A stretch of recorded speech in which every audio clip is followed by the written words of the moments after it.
Ropp Star Gang, what up? What up? Appreciate everyone joining the live stream. Make sure you pound that like button. Subscribe to the channel if you haven't already. Make sure you click that post notifications bell so you don't miss any new content. This tells it all. We're on the road to 10K subs. So pound that like button. Helps the algorithm get out there, guys, to maybe who doesn't know the channel. Okay, so the more you pound that like button, the more it helps me get this channel out to others that may have not seen it. So that's all I ask. It's free. Subscribe. It's free. Get in the chat. Love to hear your comments and smash that post notifications bell so you always get notified when I'm live or I post up a short, whatever the case means. So just so that you don't miss out on new content is the main point there. All right. And then, of course, as always, thank you for the continued support and become a member of the Ropp Star Gang today. All right. That link is actually in the description of this live stream. All right. Without further ado, the quote of the day: the road to success and the road to failure are almost exactly the same. Okay.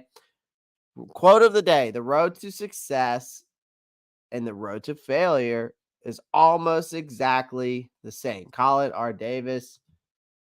So, and it's true. That's a very true statement if you think about it. If you'd really dive deep into that quote, it definitely makes you think for sure. All right. Broski Bear says, "What up, Clay? I like your channel. Appreciate that, Broski. Appreciate that. And I appreciate you being here, Broski. That's what I appreciate. So thank you for that. Good afternoon, guys. Good afternoon, Cyber. Appreciate you. What's up, everyone? Hello, Stacy. Welcome in. J Issue. What's the topic? Gonna talk about the schedule. Really no movement on the Stephon Gilmore deal. We're gonna talk more about that. We're gonna talk more about some things that I missed that I need to catch up on, but I just wanted to give my thoughts on. I think with the mini camp coming up, there's guys and rookies that I think that need to go ahead and hit the ground running. So we're going to discuss that. And then we're going to go over the schedule. Now the full schedule has not been released. There's been leaks, but I've seen who we're playing, and we're going to look at that, discuss that. And then we're going to look at the jersey release numbers on the draft picks. We're going to look at what numbers they took and discuss that a little bit further. And we're going to discuss some guys that this offseason, how it affected them. There's a couple players I think this offseason affected, especially like Terrace Marshall Jr. And then of course, with the new signing of Rashad Penny coming in to play, we're going to discuss that a little bit further as well, which we kind of discussed about it, but I've already kind of talked about it in the short. I kind of think that with the signing Rashad Penny, really, it truly just means to me this. With the signing Rashad Penny means they're trying to bolster up this they're trying to figure out, I think, the running back room. And I think that Miles Sanders could be on his way out, but I don't think they're going to do it now. I think that they're trying to hold off on starting Jonathan Brooks as much as possible. I really do. Because I think that the thing with Jonathan Brooks is that they slowly want to let this guy come on. They slowly want to let this guy come on. All right. So there's been, but we'll talk more about that if we need to today. But no movement on Stephon Gilmore. I will maintain the Panthers' biggest need is cornerback. Yes, they need a couple of pass rushers as well. If I were the Panthers, I would have drafted 2 CBs in the first two picks. You shouldn't have taken. I think the biggest thing, Broski Bear, is that you shouldn't have taken. I think Jonathan Brooks is going to be a home run kid. I really do. But I think you don't take either you don't take Trevin Wallace in that third round, or you don't take Jonathan Brooks at the extra second pick. You take a corner. Or you don't take Jadavion Sanders at 101 and you take TJ Tampa instead. Like, if you go back to the draft and we look at who's available, you might as a Panthers fan wonder, well, should they have taken that guy instead? Just for example, like Cedric Van Pran. I think that's another guy. You had Cedric Van Pran on the board. You could have completely solidified your offensive line. And Panthers fans wouldn't have been questioning that organization if they would have went and got Cedric Van Pran. Because Cedric Van Pran would have started. He would have started over Austin Corbett. I guarantee you that. So, Broski Bear, I'm right there with you on that in that regards of things. Am I disappointed in the Jadavion Sanders pick and the Jonathan Brooks pick? Absolutely not. Absolutely not. But there definitely could have taken, definitely should have taken a corner in the first 2 rounds. This wasn't a deep CB draft. Panthers should have just stayed at 33, 39, draft 2 quarterbacks. They need a safety as well. They could have gotten. I don't think we need safety. I think Xavier Woods and Jordan Fuller are going to be just fine back there, Broski Bear. I think that's going to be just fine back there. I'm not too mad about it. But I completely agree with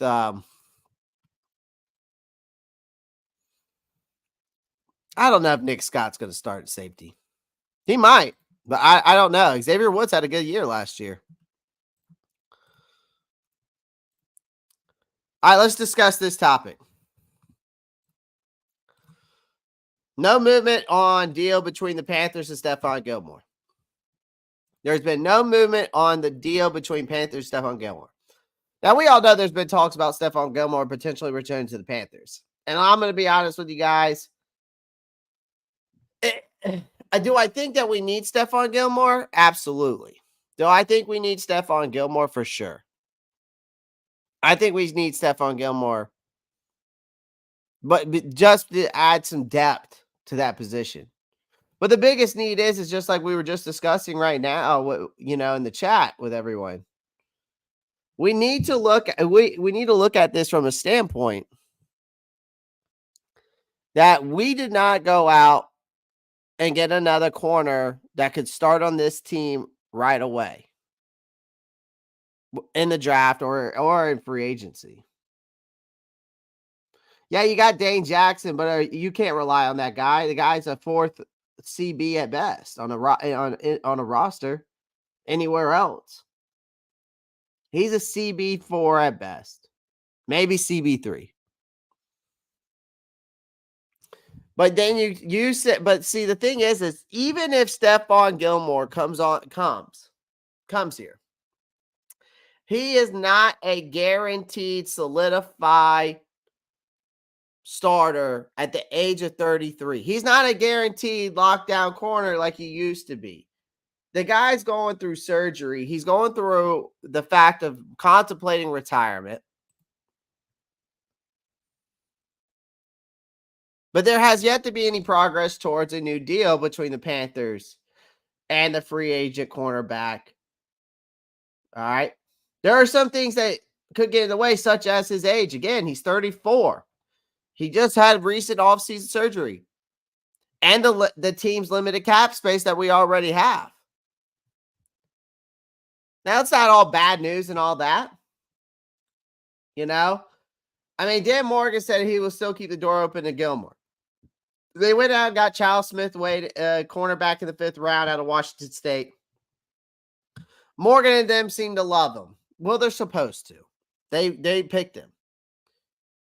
I think Charles Smith-Wade's going to be a good player, but he's not a guy who's going to come in and immediately make an impact. We didn't get the only guys that I think that are going to make an immediate impact on this team right now that we drafted is Jadavion Sanders, Jonathan Brooks probably after week 3 or week 4, and Xavier Leggett. I don't think Trevin Wallace is going to make an immediate impact. I don't think Trevor Wallace is going to make any immediate impact.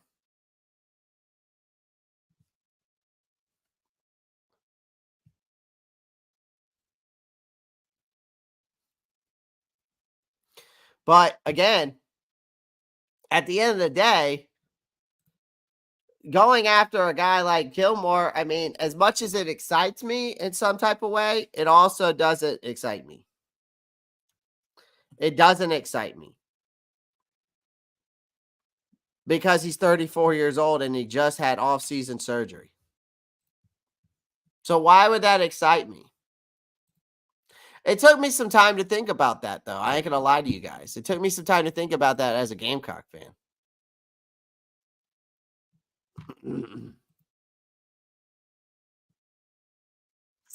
But with that being said, I mean, Morgan and them also believe that this team can improve in every position, not just corner. So what does that all of this mean for Gilmore's future with the Panthers? Well, to me, it's hard to say for sure. The team is taking things slow. They're exploring their option. Gilmore played 9 games for the Carolina back in 2021. So it'll be interesting to see what happens next. But again, waiver wires is also something that we have to remember. All right. We have to remember we're number 1 on waiver wires. So guys are going to get cut. And we're going to be able to pick those guys up first available, right? First come, first serve.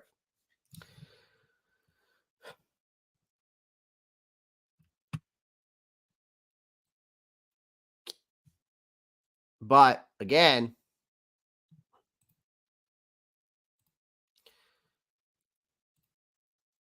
I just don't see the point of going out and getting a guy like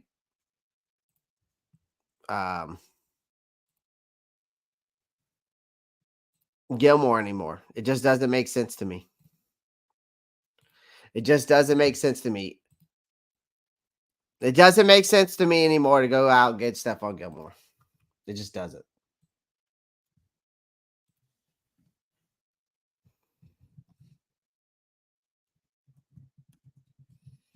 Guys, make sure you pound that like button, get in the comment section. Love to hear your thoughts as we go. As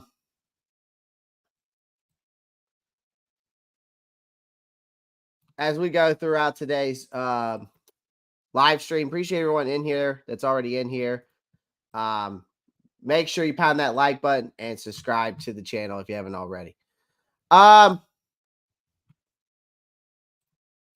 Clay, you'll be lucky Brooks is playing by Thanksgiving. I give it 4 games. Broski Bear. I'm going to give it 4. We'll see about that, Broski Bear. Nick Scott is our best center safety. We'll see about that. What's the over under how many games Horns plays this season? I'm going to give him 12 to 13 games. If he can give me 12 to 13 games, I can be okay with it. But I think I need 14 at most. I think like 14, 15 games. You give me 14, 15 games, we're good.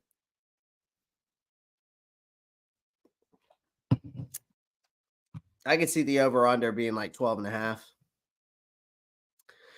Panthers trying to move Sanders, but I still doubt they cut him with that 10.9 dead cap hit.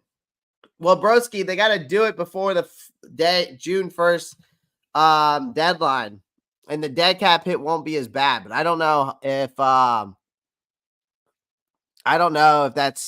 it's still going to be that 10.9, even if they traded him after the June 1st designation. I'm not too sure upon that. Panthers should have not made any trades and gone corner, defensive end. Adiza Isaac, he would have started from the jump. I like they went tight end in the 4th. All right, let's talk about the next highlight. I want to talk about Jonathan Brooks real quick. I want to talk about Jonathan Brooks because I want y'all to just hear me out a real quick on our newest edition and how he's going to fit with this team's plans. Jonathan Brooks out of Texas. was still a surprising pick for me, especially since he tore his ACL in November, right? So how is he going to fit in this offense? How is he going to fit Dave Canales' scheme? Interesting. It's interesting to me because Brooks is very similar. I feel like is a very similar to Rachaad White, who was that bell cow for Canales last season in Tampa Bay.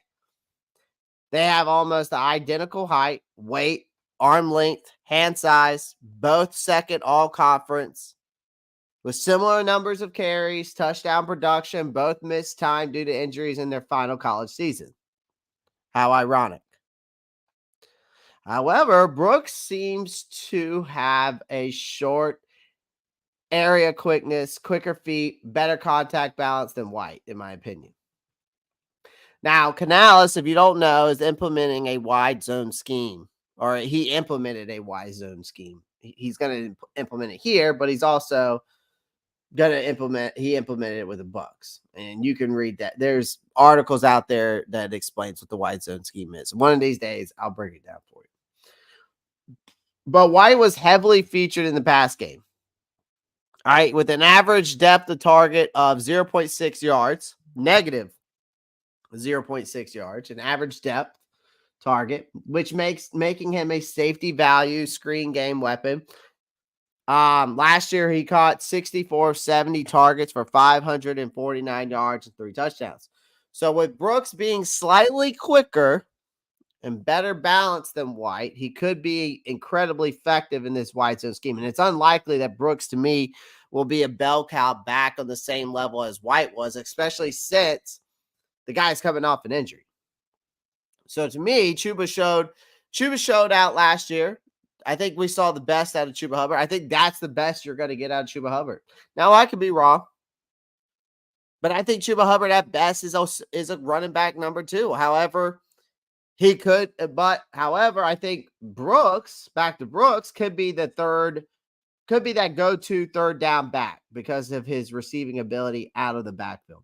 So if Canales uses Brooks like he used White, I can see Brooks finishing his rookie season with something around, 170 plus carries, 700, 800 yards, 5 touchdowns. Just depends when he comes back, though. Again, this is depends on if he's coming back. And then, of course, if everything pans out with the offensive line, that too. And I think that he could have a game, his season, he could have over, 40 to 45 catches for 400 yards, 2 touchdowns through the air. I could see something out of this kid like that. It just depends when he comes back.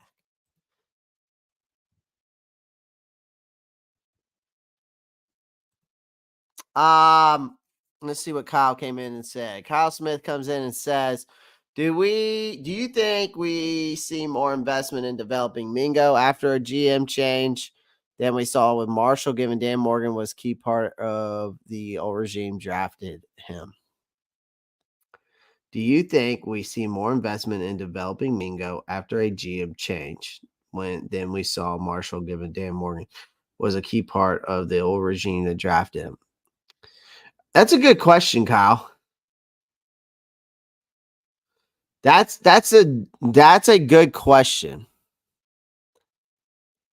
I don't know if they're going to try to invest more in developing Mingo than any other guy on the roster. I think they're all going to get invested in development the same way, but I think that depends on Canales, and those guys also have to put the work in, man. At the end of the day, Kyle, I mean, that's a good question. It's hard for me to answer that. I would love to give you a definite answer, but I don't have a crystal ball. You know what I mean? I just don't have a crystal ball there. That's a great question.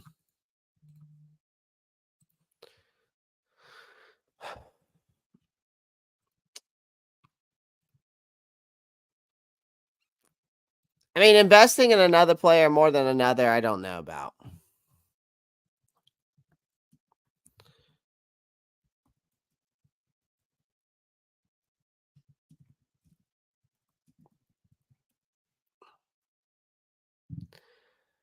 I mean, to your question here, Kyle, I definitely think it's possible that we could see more investment in developing Mingo after a GM change. I'm not saying it will, but it really depends on the new GM's priorities and the vision for the team. You know what I mean?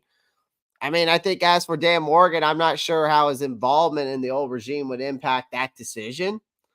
But I think it's definitely something to keep in mind. I think that's a great question. But that's the best way I can answer it for you, my friend.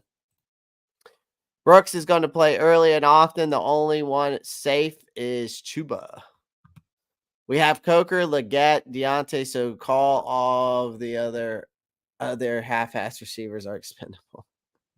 Jason comes in here. Oh gosh.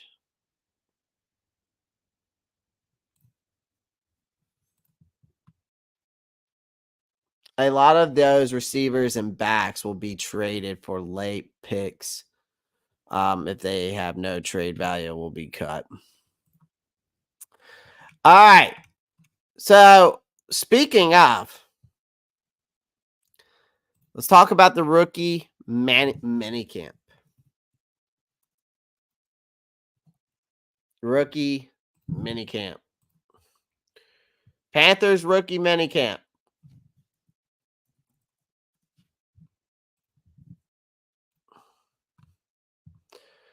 Now,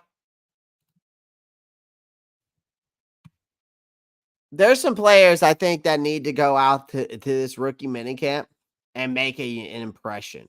Okay. Because where all eyes are going to be on these guys that were acquired in the draft and undrafted free agency. And this is their kind of like their, introduction to the team, right? With already guys who have established themselves on this team. But it's also a way for these guys to come out and really kind of set the tone of who they are and what they can bring to the table, right? Now, if you think about it, the Panthers came out of the draft process with credit under challenging circumstances. Dan Morgan made significant investments on the offensive side of the football in pursuit of providing Bryce Young with everything he needed. That front office secured some intriguing developmental pieces on that defense that could become something more with extra refinement.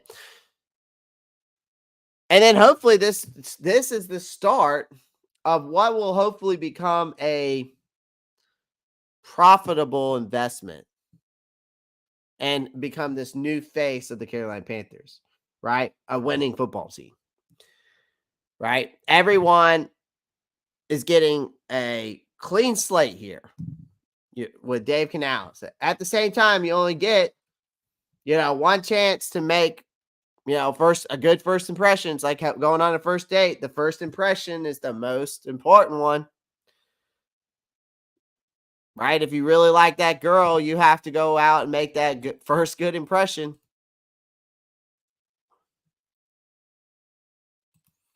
So, at the same time, so hopefully we don't embarrass ourselves and get back to respectability in 2024. All right. But here's some guys that I think that need to seriously need to hit the ground running and make a good first impression. Okay?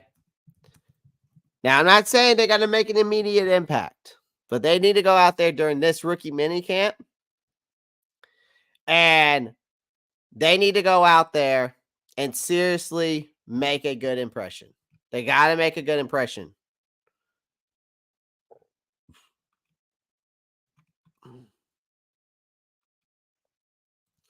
All right, so first guy for me is Andrew Ram or how you pronounce that, out of the center that we undrafted center out of Oklahoma.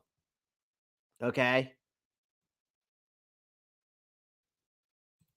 All right, the center out of Oklahoma. We're switching Austin Corbett to the center position. They did little to bring in any competition. All right, so Dan Morgan feels, and that Dan Morgan, Dave Canales seem that they're comfortable with the whole Brady Christensen thing, potentially, coming in and managing that position. It's still a gamble at the end of the day, though. They did pick up this kid, Andrew Robb, the undrafted free agent out of Oklahoma, but his production at Oklahoma,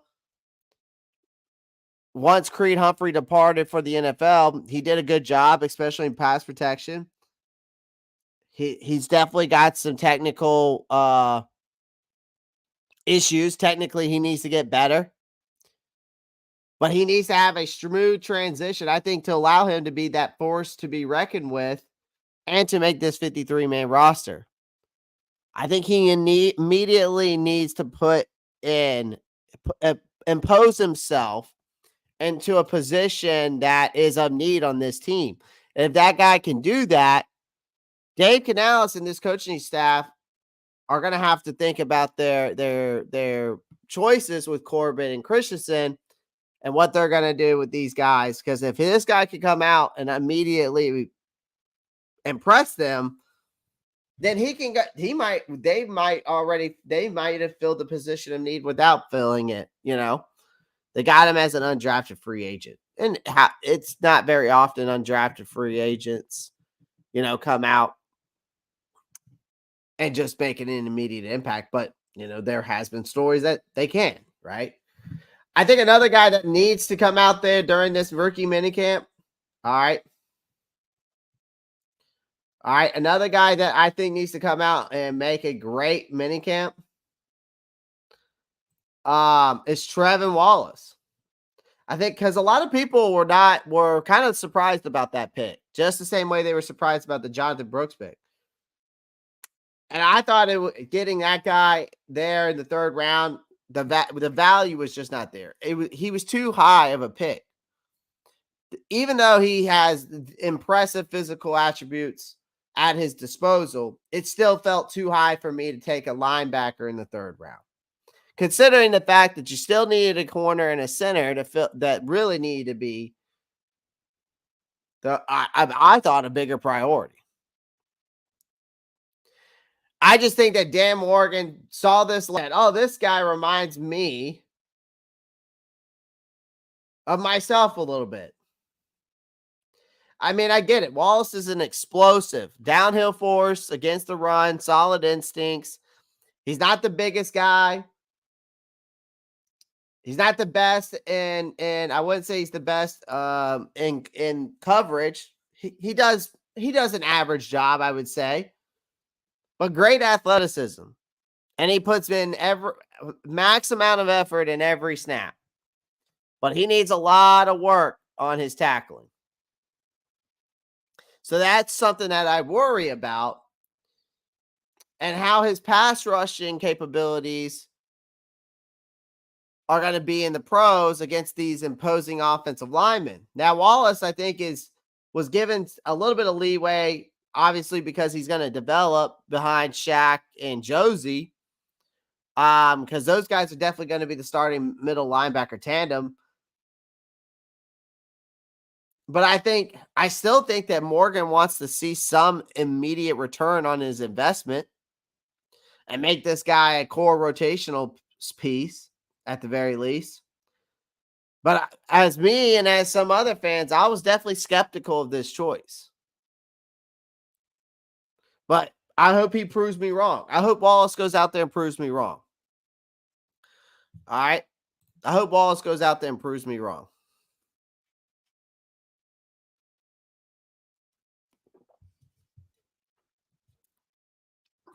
All right, another guy. Rookie minicamp. Okay. Jalen Coker, the undrafted wide receiver.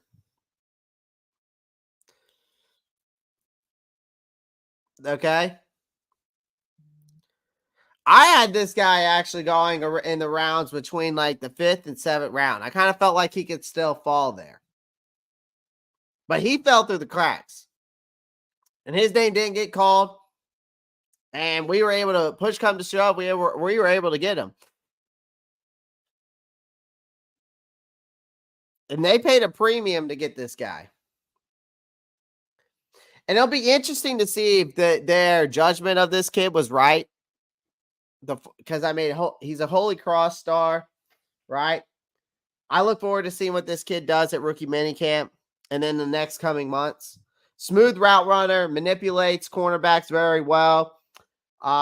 He's not a top end speed type of guy, but his IQ, his hands, that makes him an intriguing rotational option, capable, I think, of making a difference in those over to short, short to over intermediate routes. Okay. But this is a massive step up if you think about it in competition for a kid that played at Holy Cross. Okay. So the transition has to go smoothly if this kid wants to be what we saw in Holy Cross. All right. You pay certain undrafted free agents more than others. They paid the premium amount, CJ. I'm talking about his contract. I understand he was an undrafted free agent. I did say that. But when you draft these undrafted free agents, they gave him a premium amount contract. There's a certain amount that you pay the undrafted free agents, and he got a premium contract.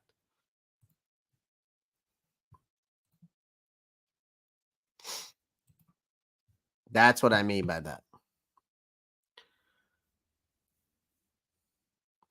Another guy that's got to hit the ground running, Jadavion Sanders.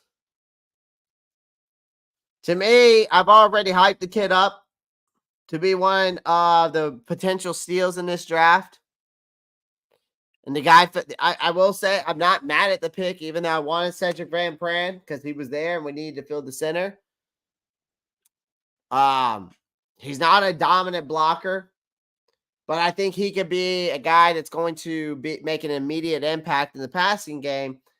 If everything goes according to plan during that preparation period. Now, Sanders, to me, I think is an exceptional route runner. Great hands, capable of making even the most difficult catches look easy. I think he's got the athletic profile to line up anywhere on the field. He creates great mismatches, a red zone threat, right? So my hopes for this guy is extremely high, okay? But he still needs to work on his blocking. That is an area of his game that absolutely needs to work on. I think he could also expand his route tree a little bit more. That would definitely benefit him to the next level. Okay. With that being said, the athleticism is there. And he can bring his game, I think, considerably under our Dave Canales staff. I think Sanders is going to hit the ground running, though.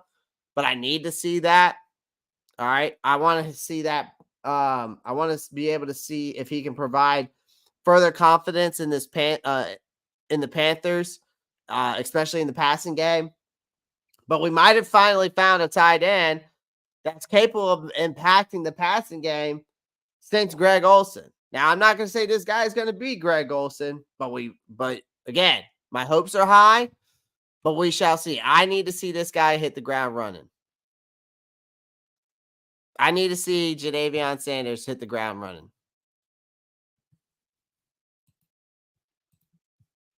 And then Charles Smith-Way.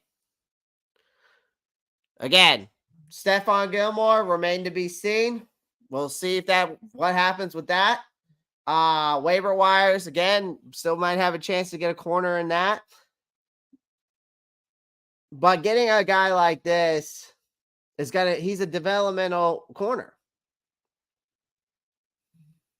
If he wants to get reps during his rookie season under Evero, he needs to go out there and ball out. He's an undersized, muscle mass perspective. He has the length, the athleticism needed to potentially become a decent rotational piece in the slot with a strong offseason. But I need to see a spark of that fresh energy at the cornerback position. Smith Wade's situation, it can go either way. His confidence, if he's confident, he could go out there and outperform what his draft status showed, or he can go out there and shit the bed, right? But his technique and physicality has to improve before week 1 starts.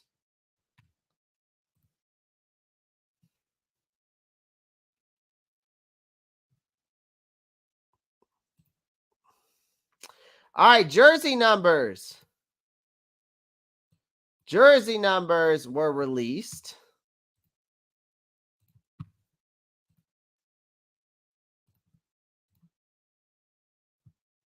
All right, jersey numbers were released. So these are your jersey numbers. You see Xavier Legette, number 17. You got Xavier Legette at 17. You got Jonathan Brooks at 24. Trevin Wallace at 56. Jadavion Sanders at 85. Charles Smith Wade at 26. And Jaden Crometti at 96. And Michael Barrett at 41. So we got some jersey numbers for the new guy.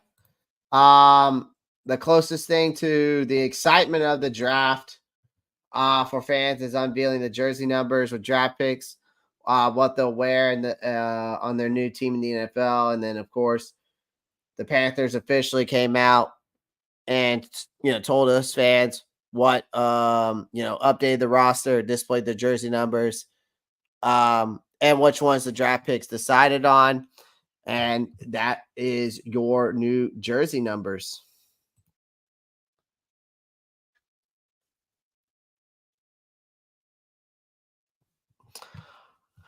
All right.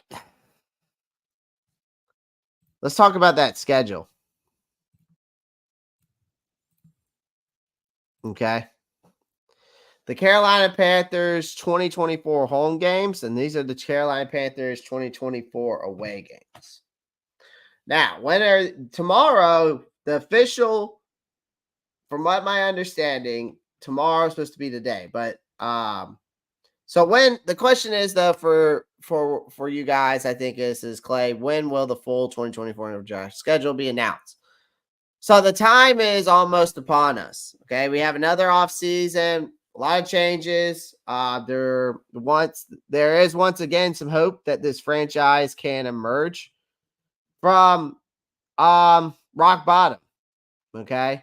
And if you look at this schedule, it's a tough one. I mean, if you're looking at the teams that we're playing, it's going to be a tough schedule.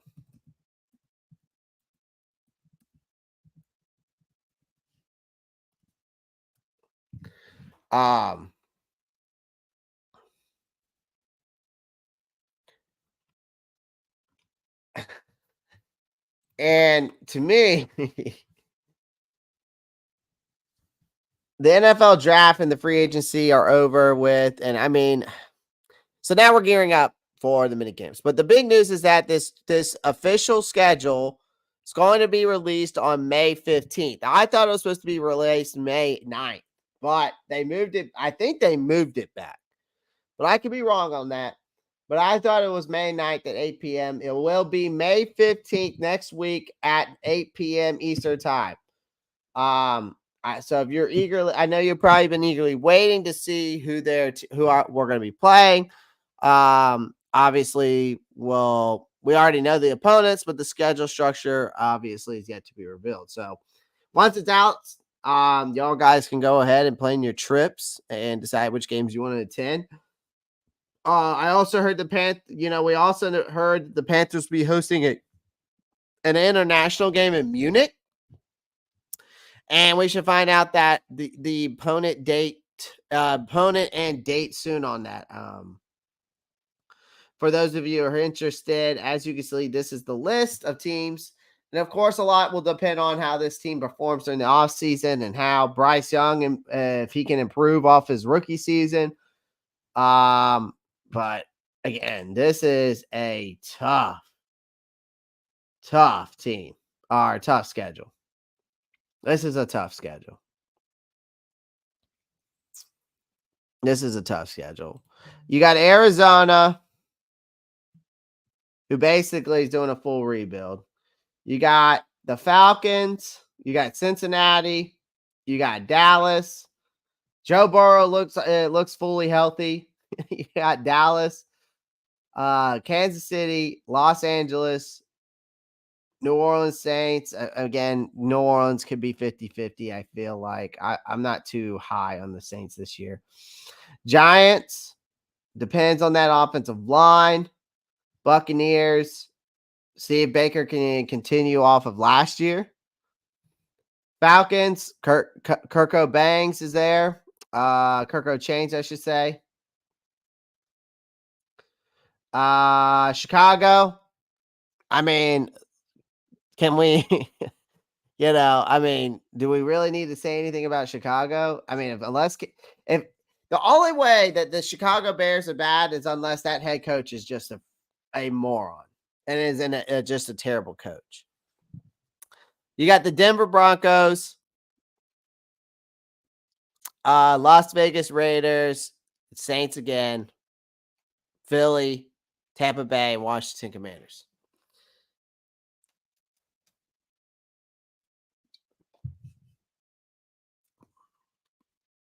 This schedule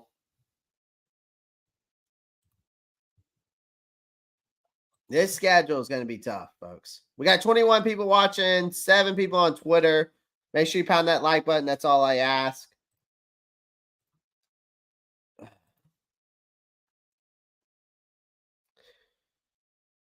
CJ, I don't see how that's possible. Joshua Butler says, "Can I just vote all 3 above?"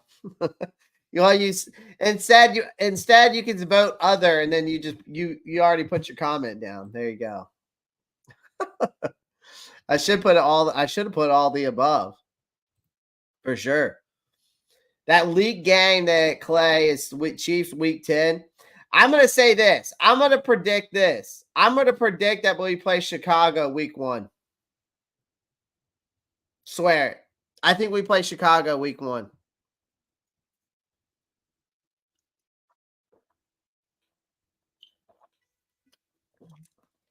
Actually, you know what? Let's write this down. All right. Chicago week 1. Let's get this. All right. So if I'm picking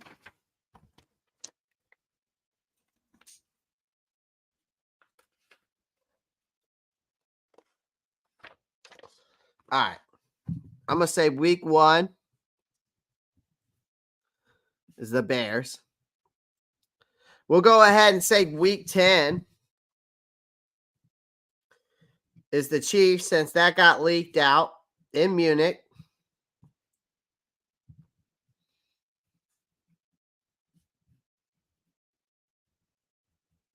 Okay. I'm going to say week 2.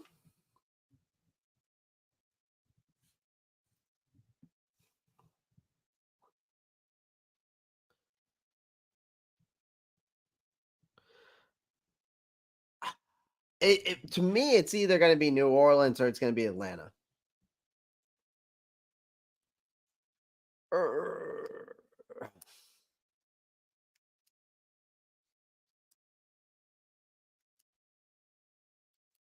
Or maybe Tampa Bay, and maybe they switch it up and put Tampa Bay at the beginning this year.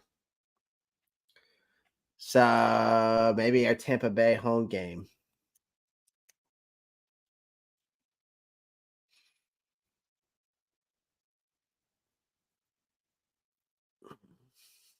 Now I'll go Atlanta week 2. I feel like we always play them week 2. So week 3.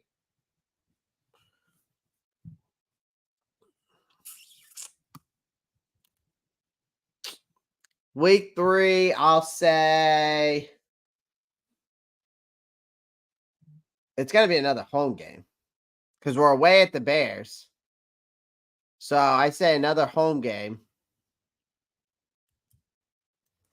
because we'll take the Atlanta week. So it'll be another home game, week 3. Let's go with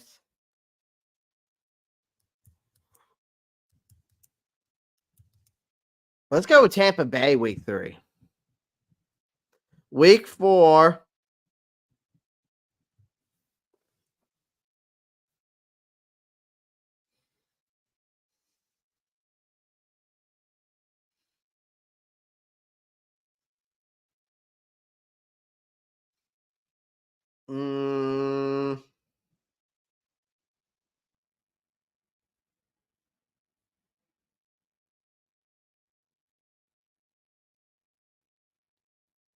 Let's go Washington.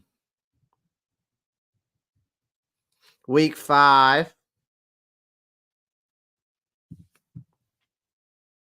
I mean, this is just my prediction of like how the schedule is going to pan out. Okay. Now CJ, Chris is right. They did leak the week 10 game, but I don't know if that's for sure. It's in Munich, Germany. That's what they leaked. Yeah, I guess that's true. I need to figure out what our bye week is. That's true. Maybe I can't get a full prediction. If you know, Thaddeus, you might be right. I might not be able to give a full prediction. I don't even know when the bye week is. I don't even know when our bye week is this year.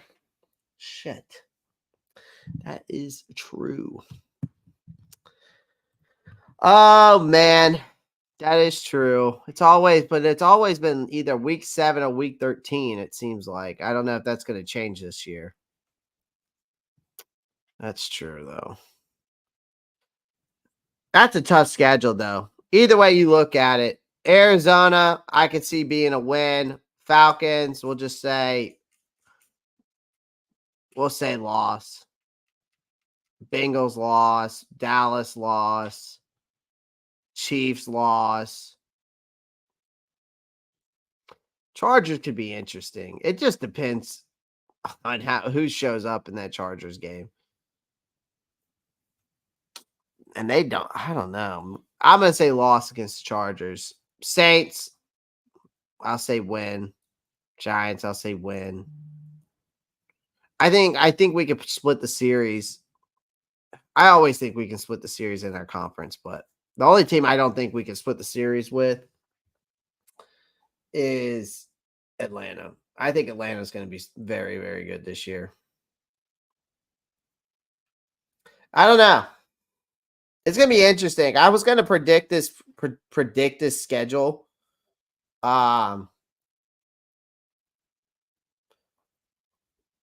But I don't think I can because I don't know the bye week yet.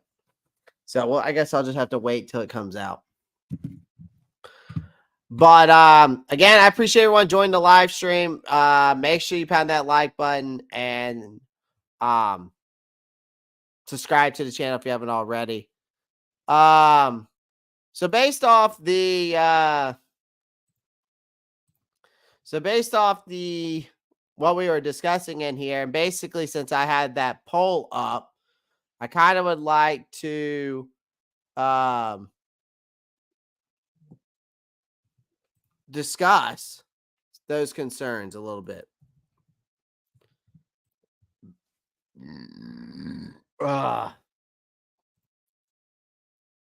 Excuse me.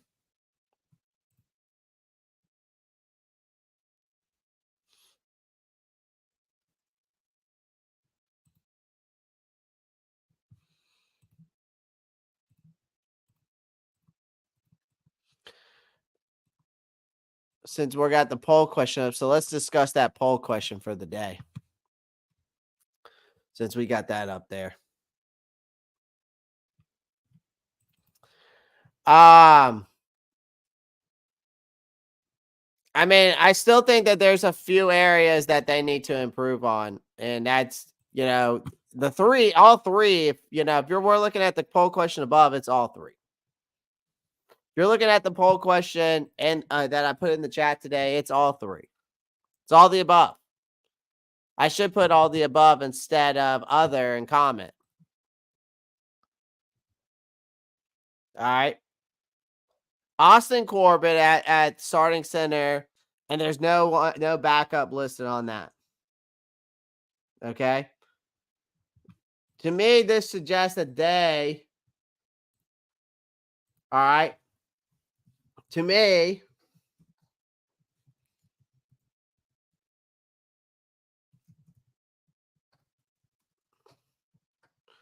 next time I'm going to have a PowerPoint presentation. I got to start doing those again. Answering poll questions. So there you go. So again, if you look at the ESPN depth chart, all right, the current list for center position is Austin Corbett. That's it. As their starting position, there's no backlisted. All right. To me, that suggests that this team may be overlooking a critical need in this position. You had your chance to get Cedric Van Peren at 101. I'm not saying I'm mad at the Jadavion Sanders pick, but this to me suggests that the team may be overlooking critical needs, and they overlook some critical needs in certain positions, and therefore the Panthers should sign a quality backup center to ensure that they have adequate depth and competition in this critical position. Okay, corner, it's the same thing. You went out, you got Charles Smith-Wade. Okay. All right.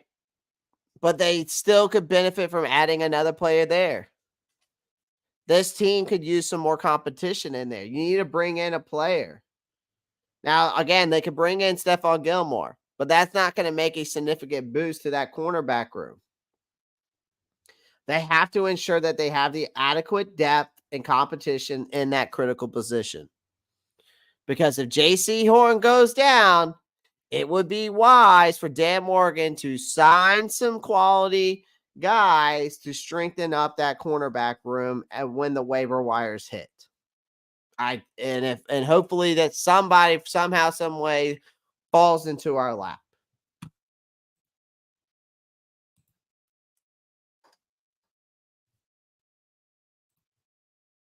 Thank you, CJ. I appreciate that. Turtle Man, what's up? And then, another thing is that another position is pass rusher. Like, again, you lose Frankie Louvu. You lose Brian Burns. All right. It's tough to replace those guys. And I would say it's tough to replace those guys in one off season for sure. It's absolutely tough to replace those type of guys. But again, you still need to you got DJ Wanu. You got Jadeveon Clowney. But again, you still need to bring in pieces around those guys. Now, again, they brought in Kayvon Chasen. They got guys behind him. DJ Johnson's still there. But none of these guys are going to make immediate impact. And again, Jadeveon Clowney, if he comes out and becomes what he was last year, DJ Wanu comes out there and he did what he did last year, and then the guys that are rotation and still make somewhat of an impact, great. But you still need to make a significant improvement there in that roster position and pass rusher.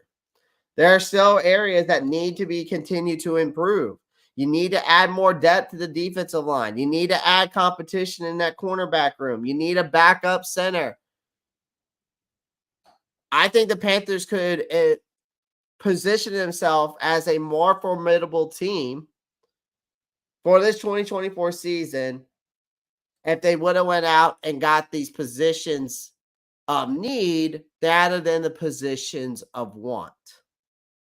Do I think the positions of want are going to make an immediate impact like the guys of, for example, Deontay Johnson, Robert Hunt, Damian Lewis, Xavier Legette, Jonathan Brooks, Jadeveon Sanders? yes, I do believe that they're going to have a great impact, but you still, again, it's almost like, I guess I'm kind of saying I kind of want my cake and eat it too, though, a little bit. Like, because I can't expect a front office, because now that I think about it, I can't expect a front office to literally fill the void of each and every position in one offseason, especially an immediate impact player. So I guess I really can't come out and just say, you know, in one off season.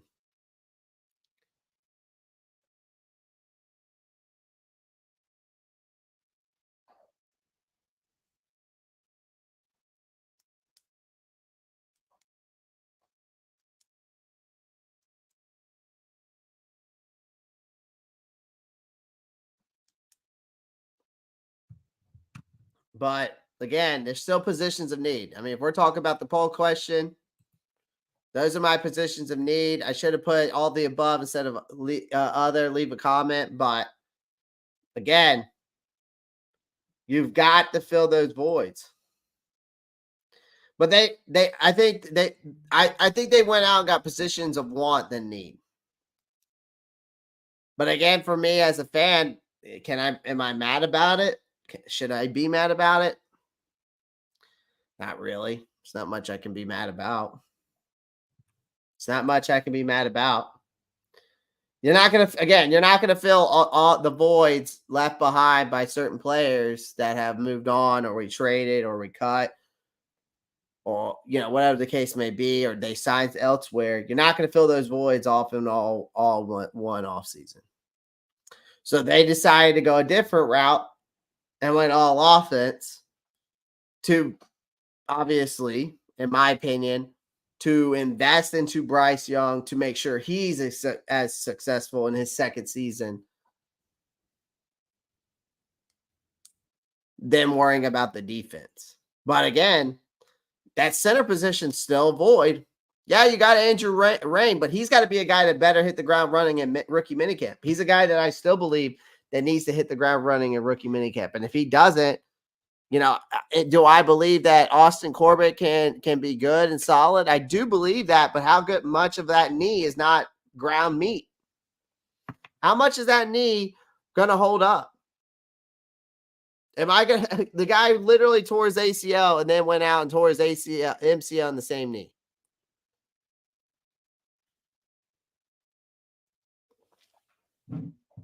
You know what I mean?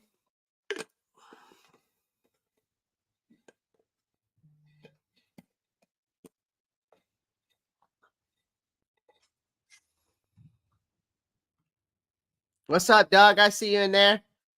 I see you in the chat. What's up, Doug? Appreciate you joining, man. Appreciate you coming by and showing some love.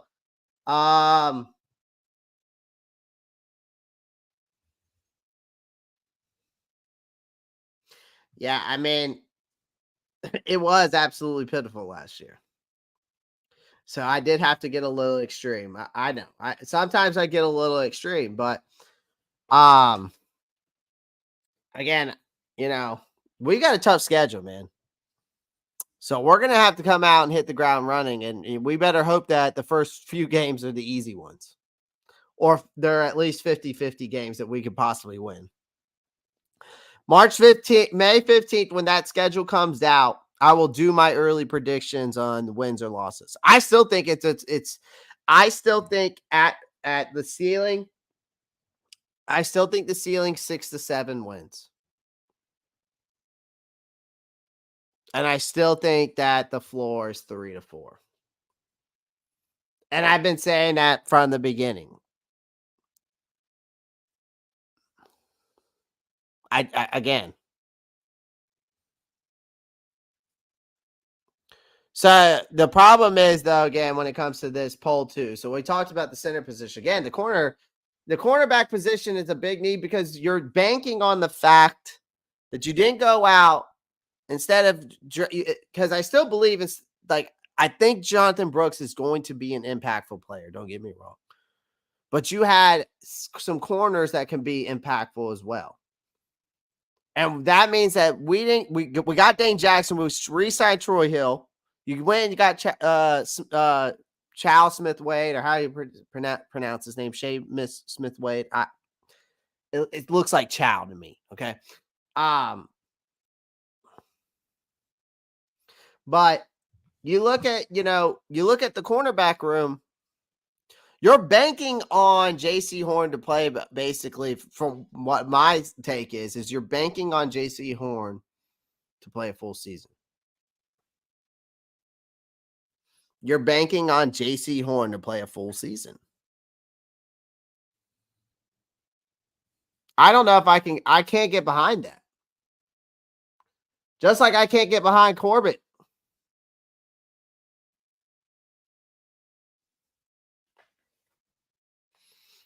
Oh, I believe the same thing, Doug. I don't think they're going to rush Jonathan Brooks back either. I think it's going to be a slow building process for him to come back after that ACL injury. And I think that's the reason why they brought Penny in for an insurance policy. And I think that they're going to trade Miles Sanders after the June 1st designation cut line. But back to the cornerback position, if J.C. Horn goes down, and let's say we started the season today and J.C. Horn goes down, who are you going to rely? You're going to put Dane Jackson out on the outside, Troy Hill on the outside, and then you're going to put Smith Wade in nickel, and you're going to tell me you're going to rock with that?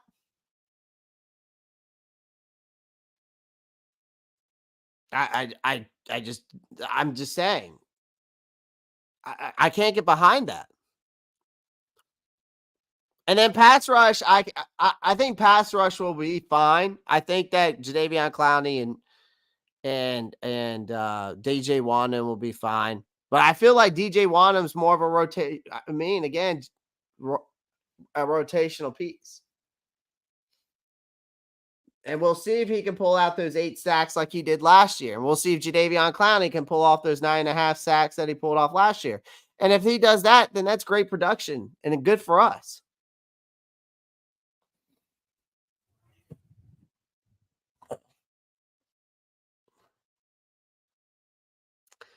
But I just can't get behind some of these guys. I can't get behind the J.C. Horn thing. I can't get behind the Austin Corbett thing. I can't get behind those guys. I'm going to support them, but when I say I can't get behind them, I can't get behind the fact that we're going to rock with them without having some kind of insurance policy. Pass rush, I can wait till next year. I can wait to get Mr. Pierce out of Tennessee next year. Okay. All right. And bring him to Carolina.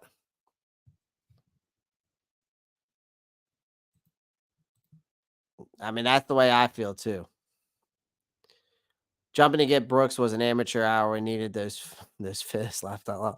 Again, I'm not mad about the trade though. To where we traded, obviously the trade with the Rams, I still feel like that's one of the best moves we've made in the draft. The trade that they made with the Rams and swindled them for 2 5th-round picks and a future second and their 2nd-round pick. You literally got a future 5th and a future second. Or no, wait, no. It was their 2nd and their 5th and a future second. I'm sorry. So you got your 2nd-round pick back. So I would say that's a great move. But, I get that comment though. I can't say I don't,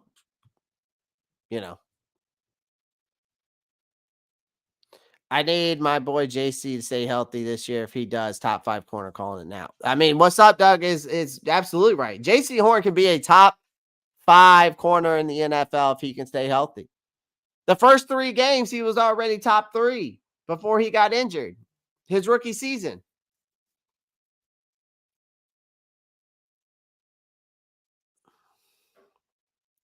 So the guy can be elite.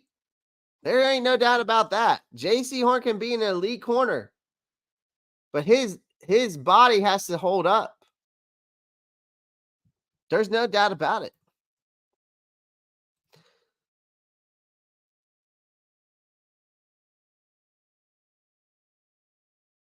Yeah, I mean, there's no doubt about JC Horn's athletic ability and his football IQ in the cornerback position. There's no doubt in my mind that guy is a top 5 corner healthy.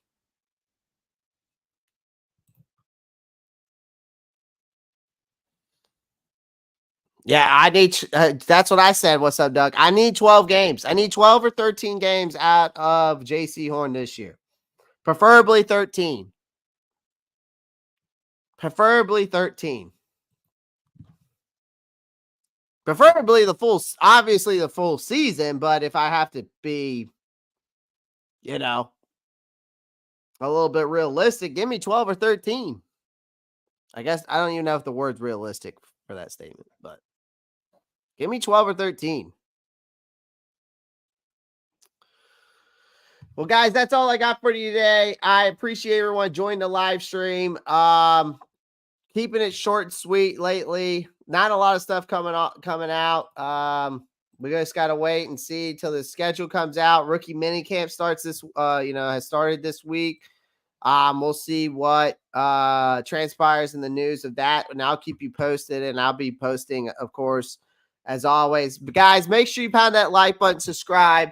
Giveaway this Friday, so make sure you join the Discord. If you want to be join the Discord, you make sure you're subscribed and join the Discord if you want to get involved in that giveaway this Friday. So appreciate everyone joining, and as always, guys, love you guys, appreciate you. Be safe, have fun, and as always, keep pounding. Peace.